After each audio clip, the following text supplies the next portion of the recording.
Hello mga langga, good morning. So continuation tayo sa isang video natin, no. What if nagpadala ka ng pera sa account mo tapos the card is expired, pero ikaw as account holder nasa ibang bansa? Ano ang gagawin mo?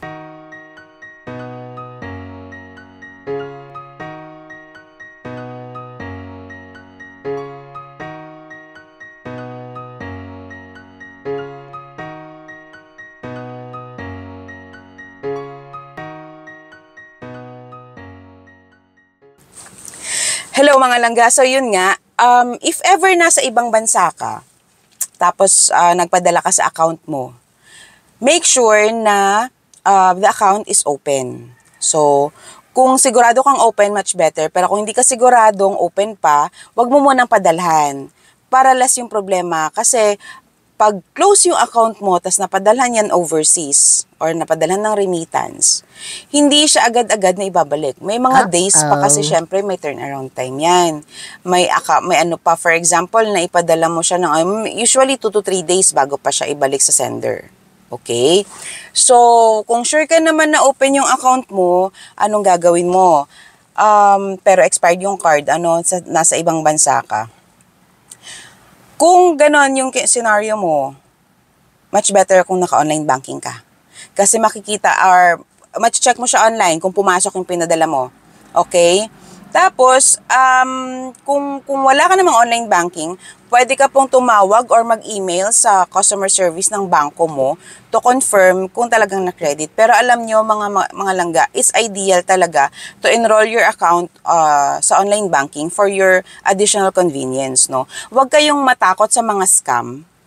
Basta, make sure nyo na ma-outsmart nyo sila. May mga videos ako on how to outsmart and how to detect scam.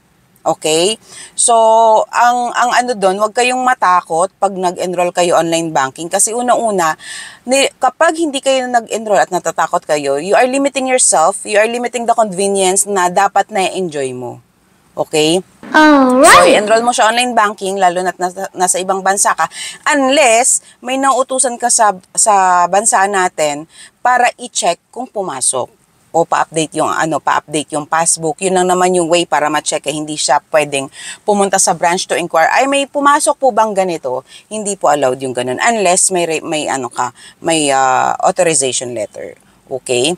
Tapos, yun nga, kung may napakikisuyuan ka dito sa bansa natin, tapos hawak niya yung passbook, di sige, utusan nyo, pa-update niya yung passbook mo sa branch niya or sa bank niya para makita mo kung pumasok.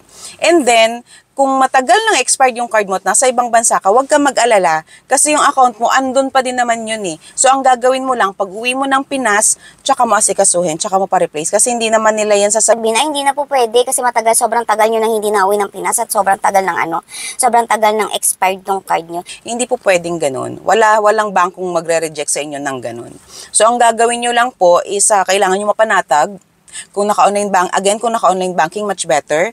Kung hindi naka-online banking, mas maganda kapag nag-enroll. Kung ayaw mo talagang i-enroll at may nakikisuyuan ka dito, pa-check mo kung na-credit yung sa remittance mo. Okay? Yun lang muna. Wala pa akong maalala ulit. For our next video naman, gusto ko lang putol-putulin kasi ang daming mga langga natin na naboboard sa video natin pag mahaba. So ako yung mag-a-adjust na kasi nakakahiya naman po sa kanila.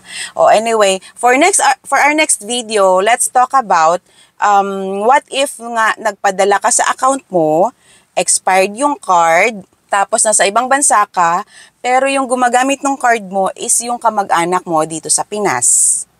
Okay? So for now mga langga, yun lang muna and see you again in my next video. Kung hindi ka pa po pala naka-subscribe sa channel ko, please do subscribe and click the notification bell para po man-notify kayo ng ating bagong updates. See you again in my next video. Bye-bye!